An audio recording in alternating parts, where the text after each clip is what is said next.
Work from a Cubicle. Concept by Crypto the Pumpkin Carver. Written by me. The rain was heavy. The parking lot was gray. I could view its ash tones from the seat that is my grave. The cubicle was my grave. This view of this dead city was my reminder. I was once a savage beast in a brutal war, but now I am a pathetic slave in a plastic prison, just a man.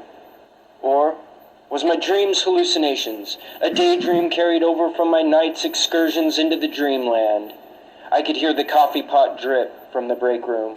I could hear the tick of the arms of the clock. If I had to guess, I would say it was the paper cut, the blood that trickled from my fingertip to the stacks of invoices. Something set me off. I do not want my dreamland to die. I would rather these people that shared my prison die. This office and all its corridors could be a catacomb if I were to give it life. If I were to give in. I flipped through the pages, letting the paper cut stain the edges. I left work early that day to go home and prepare. I would make my dreamlands real. I would bring them to life. I would scry the blood of my co-workers to view this battlefield I desired. Tick-tock, tick-tock, tick-tock. When I woke up the next morning, I crawled out of bed naked, and I left myself that way. My home was not far from my work. I did not drive that day, I ran. I did not carry a briefcase, instead a long French knife. I did not take the elevator when I arrived to the gravesite. I took the staircase, the 9th floor, all the way up. I sharpened the knife on the cold metal railings all the way up. When the door opened, to the level of hell that I had worked on and worked at for years, the knife turned into a sword. My exposed flesh turned into armor. My face contorted from a featureless slave to a grimacing night orc contorted snarl. I thought my features had only changed in my mind, but the reflection in the pane glass showed me and my dreams were true, truer than I ever thought, and I could ever imagine, and I was an orc.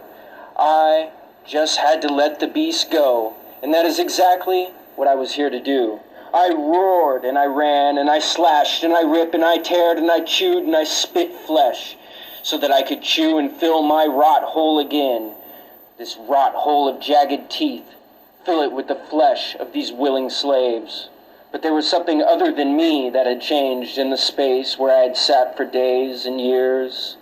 Staring out the window, stirring from the window, it had turned into a blue, spiraling chasm, a portal, a door to a battlefield I had dreamed of, and from it flowed more of these beasts, the beasts that I had became, a flood of orc chaos.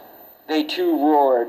For the first time in years, I was not alone in this place. I knew that I was not alone in this place I knew as a prison of the mind and of the body. My dreams were not fantasy, but the fantasy was real, in some faraway place that I had lived once before.